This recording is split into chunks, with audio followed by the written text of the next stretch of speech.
হাল্কের একটা আঙুল ভুলবশত কেটে যায়, আর সেই কাটা আঙুল থেকে 1 ফোঁটা রক্ত নিচে পড়ে যায়। এটা দেখে সে ভীষণ ঘাবড়ে যায়, আর সঙ্গে সঙ্গে তার বস পুরো প্রোডাকশন লাইন বন্ধ করে দেয়। অনেক খোঁজাখুঁজির পর শেষ পর্যন্ত সেই রক্তের ফোঁটা খুঁজে পাওয়া যায়। সে সতর্কতার সঙ্গে একটা কাপড় দিয়ে সেটা মুছে ফেলে, আর এখন সে কিছুটা স্বস্তি পায় এবং ফ্যাক্টরির কাজ আবার শুরু হয়। কিন্তু সে জানে না কাঁচের বোতলের গায়ে রক্তের 1 ফোঁটা এখনও লেগে আছে, যা পরে পেপসির সঙ্গে মিশে যায় এবং সেই বোতল আমেরিকায় পাঠানো হয়।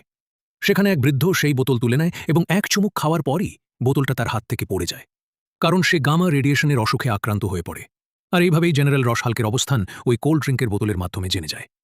তখন হাল্ক তাদের হাত থেকে বাঁচতে পালানোর চেষ্টা করে, কিন্তু পালাতে গিয়ে কিছু গুন্ডার সঙ্গে তার সংঘর্ষ হয়, যারা তাকে ধরে ফেলে এবং টর্চার করতে শুরু করে। যখন টিম এসে পৌঁছায় তখন ব্রুসের হার্টবিট 200+ হয়ে যায়, যার ফলে সে হাল্কে রূপান্তরিত হয়ে যায়। এরপর সে সেই গুন্ডাদের আর জেনারেলের স্পেশাল টিমকে একাই মারতে শুরু করে, কারণ হাল্কের রাগের সামনে কেউ টিকতে পারে না। তোমার মার্ভেল ইউনিভার্সে কোন সুপারহিরো সবচেয়ে পছন্দ? কমেন্টে লিখে জানাও।